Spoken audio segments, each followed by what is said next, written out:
Last year was an off year for Alpine Valley, and that's probably the venue I get the most questions about out of anyone in the area. So I had to call an expert and a friend, Jon Reens, Vice President of Midwest Marketing for Live Nation. How's it going today, John? It's good, Double T. How are you? Good, good. Always great to talk to you. So, first of all, I want to say, Alpine Valley, so many great memories for myself and for people in this area. If you go out and see live music, you've been to Alpine Valley.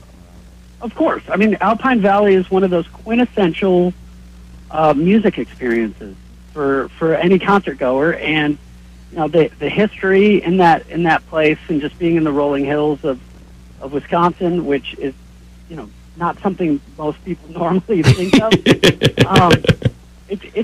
It's such a beautiful place, and it's such an experiential opportunity for a music goer to really kind of, it harkens back to the tailgating and the large parking lot parties and that sort of thing. So it really is a must do on any concert goer's list. And there's not a lot of places like that anymore.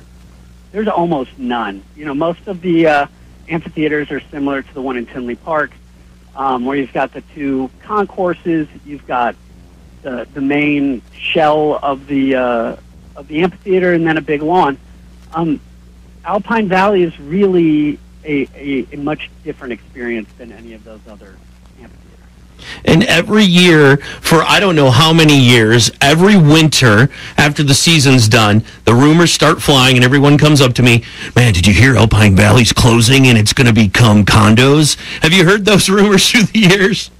Yeah, I mean, look, the unfortunate thing is the rumor mill runs rampant, and in this day and age with the internet, there's a lot of experts out there. And the unfortunate thing is it's never, it's impossible to check everybody's expert opinion. Right, exactly. Before they put them out on the internet. So, look, Alpine Valley is an extremely important part of Live Nation amphitheaters, both from a professional and a number of different personal levels with people within our organization. So Alpine Valley is not going anywhere. See, that's what I tell them. I say, don't count out Alpine. So what happened last season then?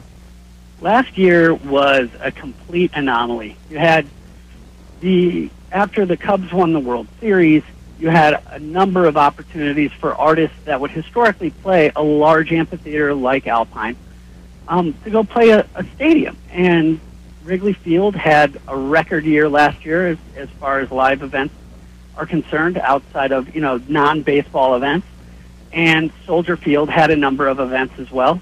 And those are typically the artists that can play a place like Alpine Valley. You have to consider a couple different things when you're putting a show into Alpine Valley. Is that it's a very, very large property, so it's got to look good for the artist. It has to be the right fit. Yeah, you don't want an empty lawn out there, that's for sure. Exactly. And so a lot of those artists chose to play alternative locations. Whether it was Dave Matthews Band didn't tour, it was Tim and Dave, and they played down on the lakefront in Chicago. Jimmy Buffett played at Wrigley. Dead and Company played at Wrigley. Right. There were just a lot of those acts that would historically have played Alpine, or we would have gone after for Alpine, were playing alternative venues. So when it became clear that we weren't going to have the programming to smartly program that building, we decided to do some infrastructure work, some repairs on the roof, some repairs to some of the decks that we have on the lawn. We were impacted by the July torrential rainstorms, as were a large number of people. So we had to go in and we had to fix some washed out roads. And so we took the summer to really do some infrastructure work to bring the building back, for lack of a better term. Because it's probably been a long time since you guys had the opportunity to do that. 40 years. Yeah. There's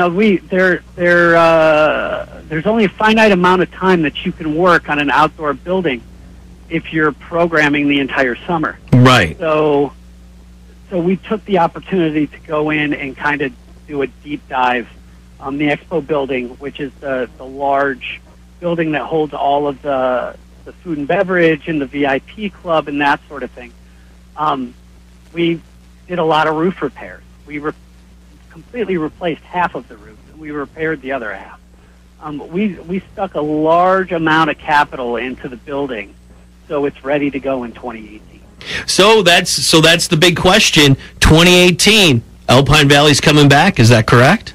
2018, Alpine Valley will have a number of shows playing off. Our VIP department has already begun its outreach for season tickets. Okay. Which, as you're aware, are not based on who the acts are. It's based on how many of the shows. Right.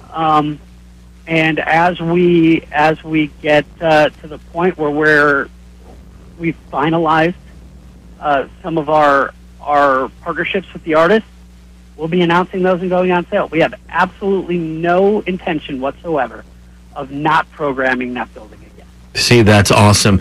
Is there a goal for the amount of shows you guys want to put in there, or are you just kind of working on that right now?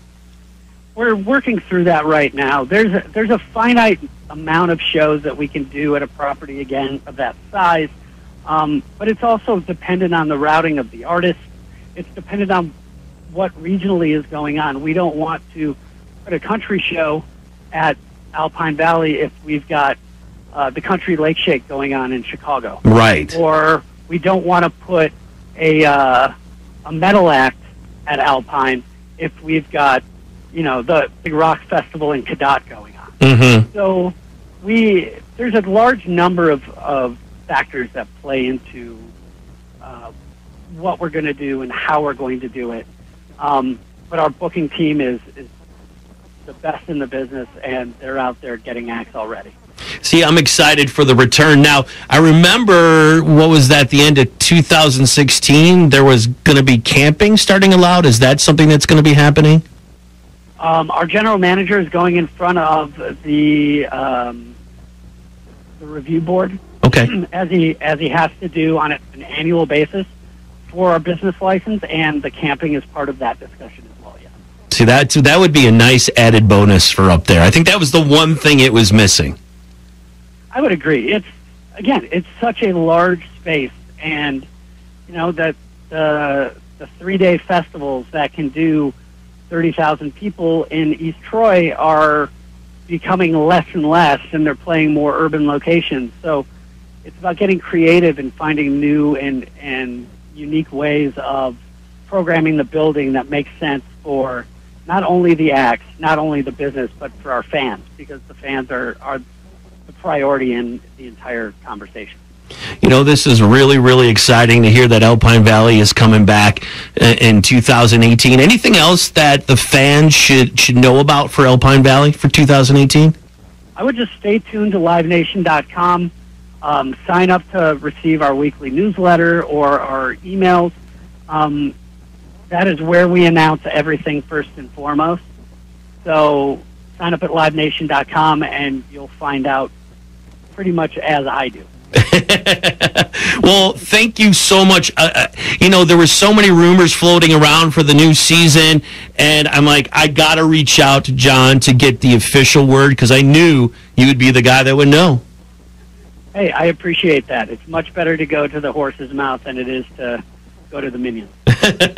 Exactly. Jon Reens, Vice President of Midwest Marketing, Live Nation, Alpine Valley, will be back in 2018, and I cannot wait to go up there and check out some shows.